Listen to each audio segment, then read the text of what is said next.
Okay, so quickly before we jump into the main part of this video, I just want to say a massive thank you to everyone who watches the videos, everyone who follows me on TikTok, Instagram, anything like that, anyone who supports me in general, because being able to interview an actor from the show WandaVision, it completely blew my mind, honestly. As a massive fan of comic books and Marvel, as you all know, this is a dream come true. I genuinely could not hold my excitement for this. I was so nervous, but we got through it. I had the opportunity to jump on a call with a WandaVision actor, ask some questions, and generally just chat for a bit. And it was honestly one of the best experiences of my whole life, and it means so much to me that I was able to do this. I'm not going to keep you for too long. I hope you enjoy the interview and enjoy the video. Here we go.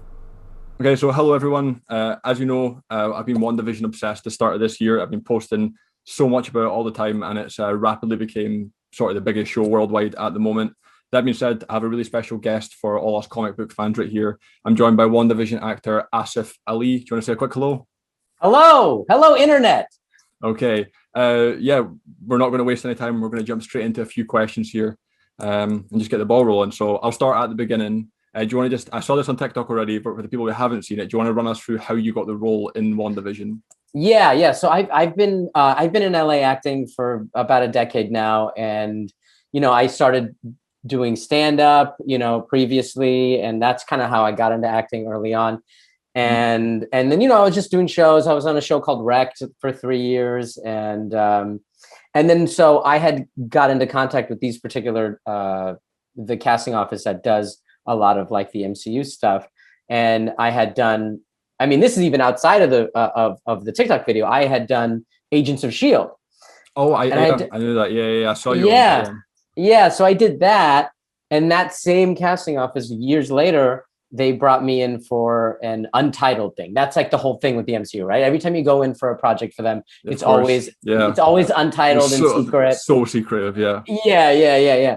And so I'd gone in for a different thing, and it ended up being the Mandalorian. And I was like, they tell you like pretty much after you get it, what it actually is. And so like my mind was blown. I was like, I get to be in Star Wars. Like, this is insane. So I got to go there, and I got to see like Baby Yoda. Yeah, I got to see four figures off him right here. I have two tattoos of Baby Yoda too. 2 tattoos and a full one of the Mandalorian on my leg. So I'm a massive. I knew you were in the Mandalorian as well. I'm a massive Mandalorian fan. So so that is so awesome. So just seeing that and working with Bryce and John and everybody, and just seeing how the whole world came together, I was just like, oh man, it felt like I was in like a time machine, and I got to go back and like be in It was so very cool. I can't even imagine it. Yeah, every day we were just like working, and then like in between shots and stuff, you're just like hanging out in your chair or whatever, and just like looking around. And a lot of times, just casually, whatever. Yeah, I can't imagine it. And then we're just like every 10 seconds, I was talking to my buddy Eugene. I was like, "This is insane! Like we're like in Star Wars world." And he's like, yeah, dude, I can't. It was just like so surreal the entire time we were shooting. And then to see the particular technology they were using, that they implemented. I saw that they have the big round. The volume. I watched the documentary on it. That blew my mind. But when I saw that in the documentary, I've never seen anything like that. I didn't even know that was a thing until I watched it. And that was crazy. I had no clue. And then even seeing that and seeing how excited they were about implementing that kind of technology and making this kind of a show, and allowing the show to be, so interesting, and for them to be able to execute all of the ideas that they wanted to do, but be able to do it in such a new and compact kind of space so there was so many things going on with, the volume, and then with Baby, and like the whole world. And it's just like, it was honestly one of the first times I've had to keep like so many secrets. It's very hard to like, I'm not very good at keeping. So it's just like, you get there and there's like that thick NDA that you have to sign, where they're like, if you say anything about anything to anyone, and like anytime we'd have to walk anywhere, there's like paparazzi everywhere trying to take photos of the set, trying to figure out what it was. And we'd have to wear like these robes. I heard that. I was going to ask that later on. I heard that Evan Peters in WandaVision, to keep him a secret, had to walk her out. with a big robe on set. Everybody had to wear a robe to cover any like, because people are like so. Oh, I know. Yeah, I'm into it. I'm into the Twitter. Yeah. I'm the one that feeds them. I sit and refresh, looking for the new photos. Yeah, and it's like it's such a testament to the fan base that they're just so in tune with the whole world that they can be like, oh, that person's that thing, and that thing means that they're there, and blah blah blah. I'm guilty. I'm very guilty of this. I do that every single day. So so I did that. So I ended up doing Mandalorian, and then I worked on a bunch of other stuff, and then they brought me in again for this other untitled thing, and I was just like, yeah, absolutely. I mean, whatever. And I'm like, so, they're the best. So I was like, whatever you guys want to do. And I read for it, and it felt odd to me because what we were reading was just like the sitcom part of the show. So I was like, this feels very odd. Like, I don't know. It already is like mysterious because it's untitled. And then for it to be, a mystery kind of inside the mystery, yeah, and it's like, in the tone of like a 1950s sitcom, and I'm just like, okay, and you just do it, and I did my best, and I went back in again, and we did a callback, and then I got a call that I got it, and I'm like, well, what is it? And they're like, it's WandaVision, and I'm like, oh. Even then I was like, well, what is that? Because they squished the names together. I was like, well, what is that? And they're like, oh, it's like Wanda and Vision and like blah. And I was just like, holy crap, this is gonna be like a thing. This is huge. Like I remember. Oh, you go, carry on. No, after I had seen Endgame and all that, and it's just to be like, wait, so this is gonna be like this time period after all that crazy stuff has happened, and like. And to make it into like a TV show where, a lot of times when it's in a movie, there's so many characters in those Avengers movies. You don't necessarily have enough time, as much time as you'd want as a fan to like really get into like, well, what is their whole deal? And what is that person's whole deal? And to have it be about just two people. It's amazing for character development. Yeah. Character development. Exactly. And just to see like, how much we can get into it and how much is there and all the things that they've gone through and how they've dealt with things that happened before and what's moving forward. And I was just like, so excited to be a part of it. I didn't really know to what extent my character was going to be in it. I figured that, maybe he's in like 1 or 2 or whatever, but I was just like so on board because I'm like such a fan, and to come off of Mandalorian and then this, I was just like, what is going on? This is insane. And so to go to that world is just bananas. So I knew you were in the Mandalorian, and I was thinking when I knew that I would get the chance to talk to you that going from the Mandalorian, which was is the biggest Disney Plus show so far. There's a lot of people saying the only reason they got it's for the Mandalorian. To go from arguably the biggest show to the biggest show, like you've done the 2 biggest shows on Disney Plus. That's got to be like unbelievable. Oh, especially man, from a fan point of view too. If you're from a fan point of view, and like. I'll often, when I'd watch the episodes of The Mandalorian and then this, I would just be like, I was talking to my buddy about it, and he's like, yeah, man, you ever think about like, what he does is like, he's like, imagine like you're 12, and like, you're like, oh man, you get to be in like all these amazing things.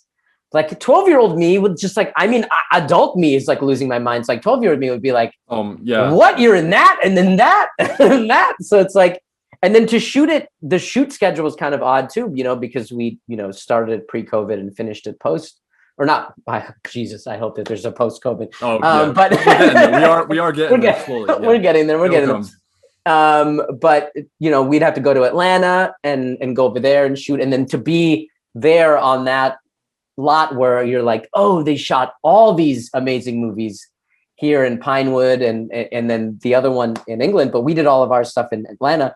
And then, we were almost done with it.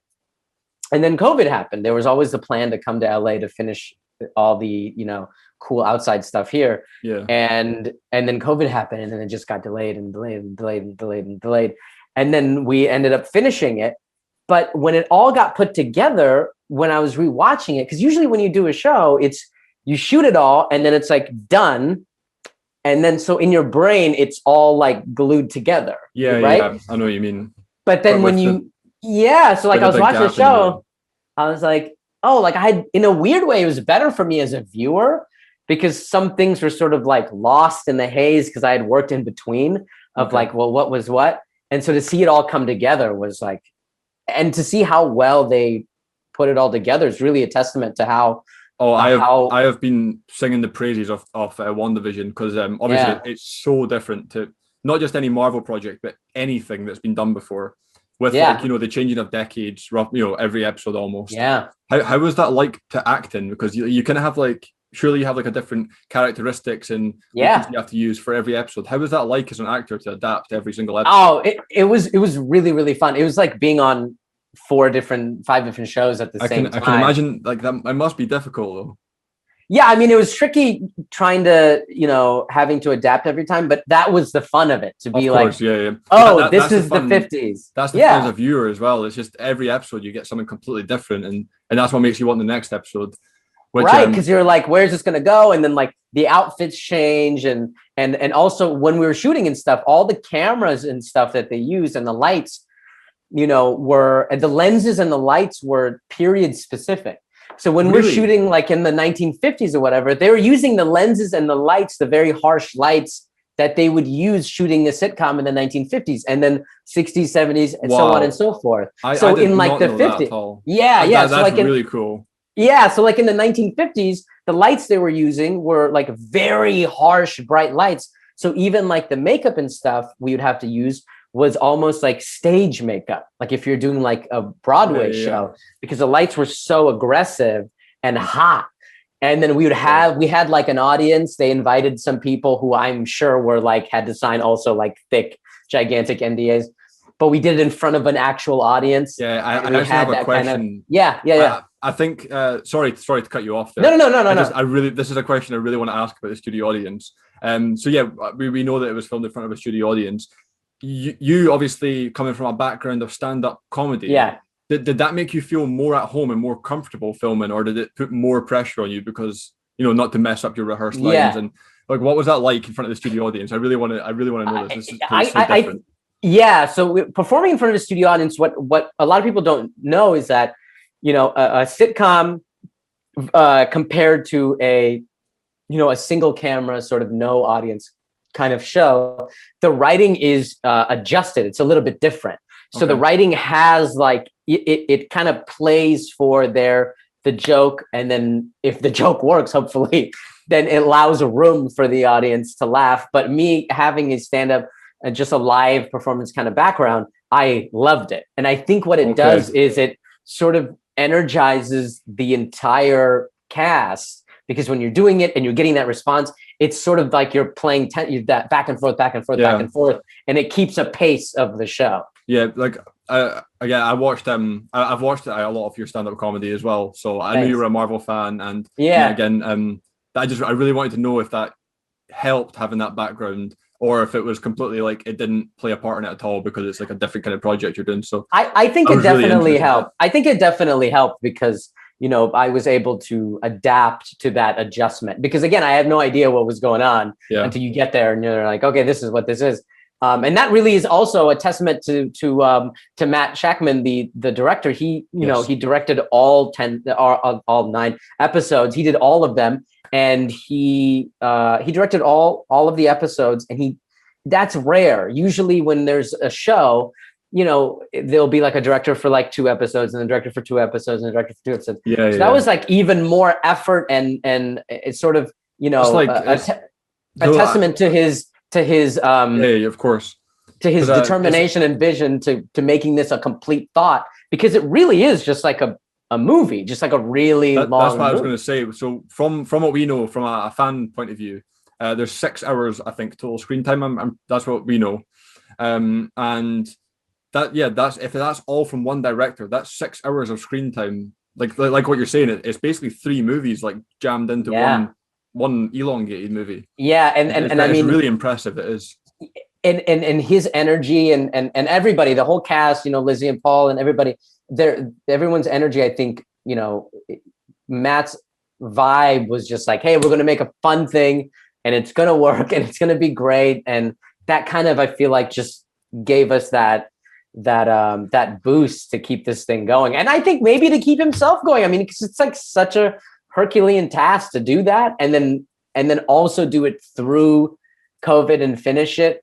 Real hats off. To do it for Marvel, of course, as well. They're so like perfection with every single shot, every frame. It's amazing. Every single week I say this. I do reviews and breakdowns and all the really super fan kind of stuff. And the amount of attention to detail in every line, every shot, everything, it blows me away every single time I say it. It's unbelievable. And that's a lot to do with also, obviously Kevin and all those people, but the crew that's, in my purview of what I saw, as an actor is that, all of the crew are like, they were so in sync with each other. I think because they, the MCU and all this has been going on for so long that a lot of these crews have been working together, like that sound department and the grip department and costumes and lighting and camera. They've been working together for so long that they have such a shorthand that they know exactly. They're all such professionals individually, but they have that sort of team. It really felt a team you can tell as well, because like from a fan point of view, again, from like someone on the other side of the camera, there's no movie studio like that in the world. Like the amount of everything connects and everything just flows seamlessly when there's different directors and sets and everything. It's unbelievable how that can all tie in and feel like the same thing for the last 12, 13 years now. And I think that kind of energy and that kind of product that is made where everyone is so proud of it, just sort of makes everyone want to work even harder. I find that when everything's so good, it's like, even looking at Paul, like how much he had to like go through to like hair and makeup. For me, it's just like, an outfit and makeup and hair or whatever. And then to like see that dude. Yeah, you've seen it. I've seen it behind where you're like peeling all. That looks, especially if you're saying with these big lights that are, like warm with that amount of like, I don't even know what it is, silicone or makeup, whatever it is, he has on him. That must take dedication, like, to for see sure. all of that and to think as well, he started off as obviously just the voice, the Jarvis. And he was actually again another great achievement, the first character to appear in every decade of the MCU so far. Wow. He's obviously started in 2008 with Iron Man. And then through I'm a massive fan of Paul Bettany too. And he's such a sweet guy, and for him to sit through and do that, I remember him saying that, in so many words that, whenever he'd get, his body would tell him to get kind of bummed out about all just, sitting in it and just doing it. He would sort of think about how lucky he is to be a part of such an amazing franchise and such an amazing project. And him and Lizzie was so great too, just so fun. And it seems like when you're on a show like this where it's like it feels so high stakes that everybody would be so just like I gotta stay in it and blah blah blah. But I found that in my experience with them that they were just so fun and they're such professionals that when they needed to turn it on, it was there because they're just so professional. But when in between shots and stuff, they were so fun. Who was? Well, you mentioned how much fun you had on set. Who was like in interviews and stuff? They always ask who's like the funniest on set. Who's like the Joker off the cast? I would say the real Jokers. Besides yourself, of course. But the real Jokers of the set were probably. We were all pretty funny. I would say the three of us, or the most enjoyable to work with. Either one. Everybody was really enjoyable. I would say. I unfortunately didn't get to spend enough time with Tiana and I got to meet her kind of like a little bit, and I've known Randall on and off, and so I got to hang out with her a little bit. And Catherine is just like, she's the best. So like, it was so cool being with them. And I would say Catherine was probably like the funniest person, but so fun, and that's just that energy. It doesn't seem like I can imagine that the whole cast. If you're working, like you said, on a Marvel project, everyone must like having a great time all the time. Everybody just wanted this thing to like be so great, and And it's currently I think it was like 4 or 5 days ago it got announced as the most popular show worldwide at the moment. So really, yes, yeah, it got announced. I don't know what the official where they find this out from, but it was all over Twitter. It was trending that at the moment WandaVision is the most popular show worldwide with the amount of impressions. It's basically been trending non-stop since a week before the premiere, and it's not stopped because they're so good with the promotion that like everyone's talking about the episode that just happened, then they start giving little bits out for the next one, and it's just like constant. People are just so excited for this all the time, including myself. I'm well on the train of the hype. Yeah, everybody was so great. I think what Lizzie brought to the show was just seeing somebody who has been doing that character for so long, but to bring that kind of new energy, and then seeing her, like we were talking about earlier, being able for the first time to be able to like really get into that character and see how all of those little things have been, and the big things have been affecting her emotionally and physically and all of that. And to see her kind of tweak that. That's what I've enjoyed most of the show. Like I said earlier, like getting to see the characters that maybe don't get enough screen time kind of stretched out a little bit. I love that because I'll admit, from the movies before WandaVision, I always liked Scarlet Witch and Vision. I liked them both, but they were never like sort of top tier because of screen time and because of screen time. Yeah. And now that we've seen this, like they're like some of my favorite characters in the whole show because we get to spend more time with them as a whole. It really does change your perspective on the characters, and it's again, you can't ask for anything more from a fan point of view for that. Right. So it was just really awesome as a fan, just watching her. And I'm sure it was great for her to be able to like really delve into, like really break open and get into the nitty gritty of this character. And then for Paul, it's just like, he was my buddy. He was my buddy on set. You know what I mean? So like we had all of our stuff was like pretty much together. And for him to just meet this kid that he had never met before and just be like open arms, just like, hey man, let's do this thing. And was so, that kind of thing is not a common thing that happens for someone of that, of that caliber, to just be like, oh, I'm just a random person I've never met before. Let's just do this thing together. And our stuff was so fun because of that, because he was so game to be like, yeah, okay, let's work. Let's figure it out. Let's make it happen. And that kind of, a lot of people ask me about the whole, when I snap out of the thing in episode 5 and then I snap back, and they're like, well, was it really hard and all that? And, it was acting, but what made it, did I have to do it a million times or whatever? We didn't have to do it a million times, but that's not like me, like being like, oh, I'm so good or whatever. It's because, it's like a team sport. So of course. Yeah. Me being able to work off of someone that was so game and was so there for me, to be like, okay, we're doing this together. We're going to make this work. That just makes it so much easier for me. If you can have people around you that support you and that you work well with, it must make it so much easier. Of course, yeah. So with like I mentioned earlier, the amount of detail that the Marvel pay attention to, and I'm sure yourself, the amount, like every shot has Easter eggs and hidden secrets and mysteries for people like myself and the millions and millions of other viewers to break down and try and find and get excited over. Do you get everything explained to you on set, like why things are where they are, or why you say certain words that might mean something later on, or you kind of just like they're just there and you find out for yourself? I think what they did so well is they didn't over explain things.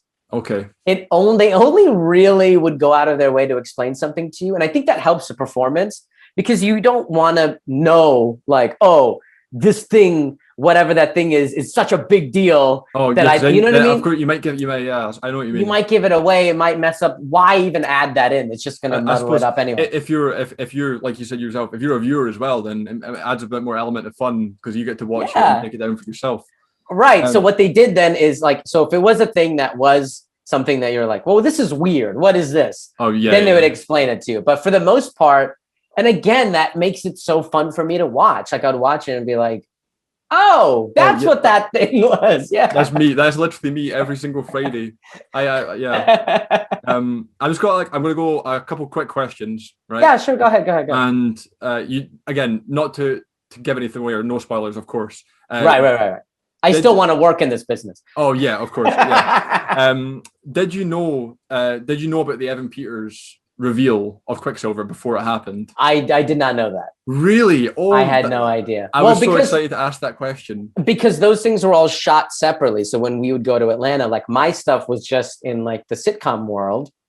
There'd be no reason why I'll just be like, hey, I'm going to show up on a day I'm not working and wander around. So you're not given like a full script or anything. You're just given your part.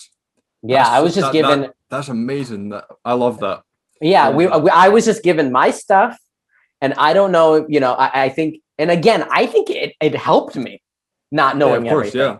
Because I was like, oh, okay, I could just fully get into the sitcom world and live with that kind of like parameters that I was given. And then as a viewer watching it, I was just as amazed as everybody else. I was like, let me tell you, I was sitting right here and I watch it with my 14-year-old cousin. Yeah. And we were watching it and we love the X-Men, as there's X-Men stuff everywhere. Yeah, X-Men is one of my favorite comic book stuff ever. Same. Yeah. And he is one of my favorite characters ever too. And I almost jumped out of my chair. I was screaming. It was 8 a.m. I woke everyone in the house up. That for me blew my mind. It's one of the best MCU moments I've ever watched. And like what? And I remember seeing it and being like, when she said she recast. Oh yeah, I was just like, that's so genius. Yeah, it's like breaking the fourth wall without breaking the fourth wall. Yeah. And, we were screaming and we couldn't contain ourselves. It was that was one of the best things I've ever watched ever. And truly like a chef's kiss. Like yeah, she just got to recast. It's just so amazing. It's such a nice line. Yeah. So my next question, you know that the Luke Skywalker level cameo has been teased. Mm-hmm. Yes, obviously not to say it. Do you know who the cameo is? I have no clue. No, really? I have no clue. It's really, I've always wanted to ask you questions. I'm telling you, blowing my mind. Their ability and their gift of only letting people who need to know about things is so great. Yeah. I think it helps. I don't need to know. To ask these questions. I've always wanted to know the answers to this, and I finally get to. So. And it also keeps the leaks down. Like I'm not going to say anything, but like just having the people who need to know about it, and then people like me like that's not my character. Never really got into that. That aspect. I would never ask for spoilers. Right. I'm a fan too. I want to see it. Like what's crazy is like on TikTok or whatever, people will like ask me. They'll like message me and they'll be like, "Hey man, do you know how the show will end or whatever?" And then I'll always respond. I'll be like, do you want me to spoil it for you, even if I did know? Yeah, exactly. Yeah. And then they're always just like, yeah, you're right. So for anyone that doesn't know, this whole thing came around. You made a TikTok video asking for people to a joke video that kind of blew up a little bit, asking for people to make you like a slow motion edit like all the characters get. I saw this as an opportunity. I of course I done it. I got straight on my PC. There was a lot of them. I liked them all. They were amazing. Did you expect the amount of like you got like some overwhelming amount of edits? I see all of my whole For You page is filled with WandaVision and Marvel. Yeah. So I saw a lot of them. So I saw like that meme. I remember that meme came out. The Mandalorian baby. I want more Baby Yoda. Yeah, I saw that. Yeah. So I saw that and I put it on Instagram, and then Paul saw it and then put it on his Instagram. I saw this video. I know. Yeah. So he's like, "This is hilarious," and he put it on his Instagram. And then I was on TikTok. I had just gotten on it. I was like, whatever. And I was like, "Oh, it seems fun." Like a lot of the things I see on Instagram are from TikTok anyway. So I'm like, "Oh, I'll just check it out. See what it is." And then I saw this slow-mo video that they made. There's thousands of them. Let me tell you, there's more than that. So I was like, this is hilarious that they made a slow-mo of Vision. And so I was like, well, I work with him, so why not I should make one too. And so I asked. It worked. Yeah, and I asked for one, and then I was not aware at how like gung ho. The Marvel community on TikTok is strong. Yeah, that's my community right there. Yeah, it was an honor. I'm like, I made it. I got slow-mo videos. Talking about the TikTok support, I don't know if you all saw this, but if you did, I want to get your opinion on it. There's been this thing going around, this trend of Randall Park's character Jimmy Woo, and how everyone is just became obsessed with him and everything, and it's just the ongoing joke that he's in everywhere. He just pops up, and I know you're friends with him. So what? Yeah, the MC Woo. What do you think about that? Have you seen that? I've seen it. I love it. I'm fully in support of it. I think if there is a possibility for him to get his own, like, X Files kind of thing going on, of course, they're trying to get that in the works. That would be amazing. I mean, he's such a good dude, so funny and so good. I'm 1,000% for the Wooverse. We on TikTok, we love Jimmy Woo. We stand Woo. We stand Woo. We do. Oh, we love it. So with that being said, talking about future plans and everything, do you, obviously without spoilers, do you have any future plans that you know of with Disney or Marvel Studios? Oh, with Disney or Marvel? No, nothing as of now. Or do you have any future plans that you want to talk about in general? I am doing a movie. I just finished doing a movie called Don't Worry, Darling. Okay. With Harry Styles and Olivia Wilde and Florence Pugh, and you're going to get a lot of screen time working with Harry Styles. Yeah. I posted a picture of like our rack thing when we finished the movie, and like so many. Oh yeah, he has a big fan base. He has a big fan base. Huge, such a good guy. But yeah, so that movie is called Don't Worry, Darling. That will come out sometime next year. But it was so fun to make. It's like a sci-fi kind of thrillery kind of thing, and I'll be looking out for that one. Of course. Yeah. This isn't a question. I just want to say I'm also a massive fan of New Girl. That was like one of my favorites. Oh, I remember you from New Girl. Yeah, I love that show. So, Jeremy, what a fun time. I mean, that show is so funny. I love that show so much. It's like my guilty pleasure. I've watched it so many times. So I know that you're on that, and so was Randall Park as well. Yeah. It was such a fun show to work on, and by the time I got on that show, that was sort of like, I think maybe their last season, and they were all just like so nice and sort of settled in. The most fun group. So these here are questions that I have taken from my followers, people myself, who are just they're short questions, just little answers. Yeah. They're kind of more fun than all the acting stuff. Okay. And I just wanted to involve the community. Like, you've been getting involved in the community, you've been replying to people. So I'm like blessed to have this experience to talk to an MCU actor, and I want to give other people that chance. So with that being said, I'm going to reel off some questions, just quick little answers. Okay. So this question comes from someone called Tom Fee, and he says, what are actors that you were inspired by or look up to in your career? When I was starting out, the ones that really got to me were the ones that I felt like were because when I was starting, diversity wasn't like a huge thing. I mean, still is a thing that we need to work on. So of course, people like Randall were big for me. People like Michael Pena were big to me. Yes. But Marvel do it so well, though. They're really, they're leading with diversity. Yeah, people like Paul, people who could like do comedy and drama were like very big for me. And then specifically Michael and Randall really stood out because I know you're working with them and friends with them, so it's just insane. So yeah, those two, yeah. Okay. This question's here from a user called Tropical Yeti. Do you think that the upcoming Marvel projects will surpass expectations? I have to say yes, only because they haven't proven me wrong yet. Yeah, they haven't disappointed me yet.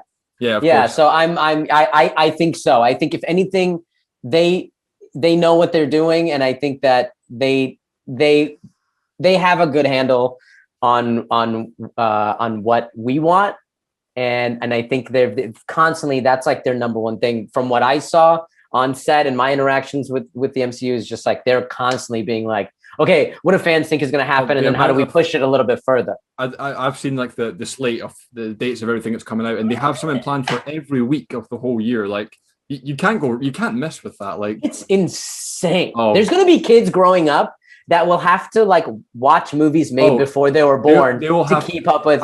I started the MCU started when I was 9 years old in 2008. Yeah, and like I watched. I grew up with like Spiderman. Tobey Maguire. X-Men, all that sort of stuff. So I've been invested since I was 3 years old. This is the longest commitment I've ever had in my life. And if you want to get into it as a new fan, you're going to have to watch like 4 months. That's what I'm saying. Yeah. So next question: who's your favorite Marvel character of all time? Ooh, that's tough. I can go first. Mine's is Hugh Jackman's Wolverine and Tobey Maguire's Spider-Man. I grew up with them, so. Yeah, I would probably say Hugh's Wolverine was huge for me because I read a lot of X-Men when I was growing up, and I'm gonna have to. I don't want to sound like I'm copying you, but those are probably.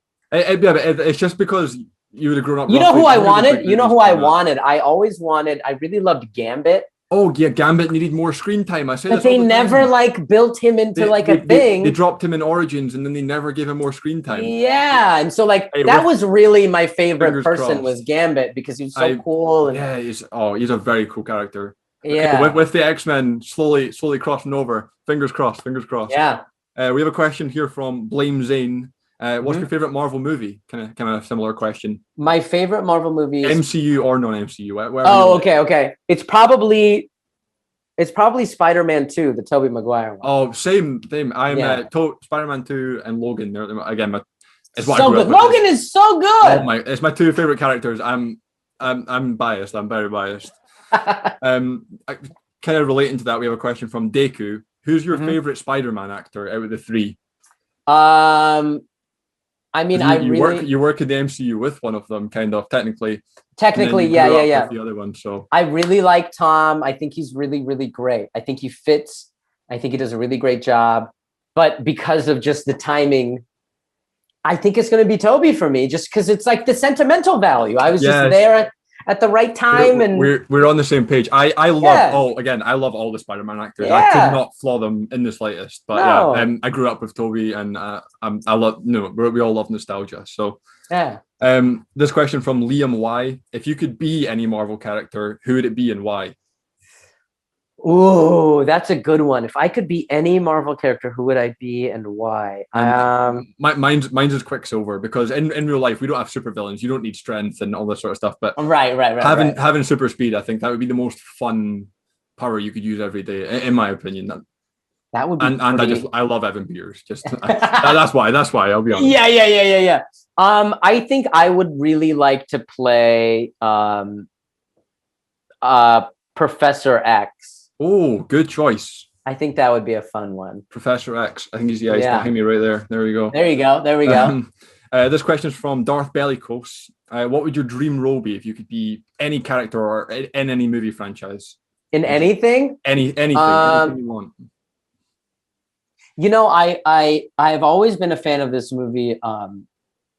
This is not in the MCU. This is it's a DC thing. It's Constantine.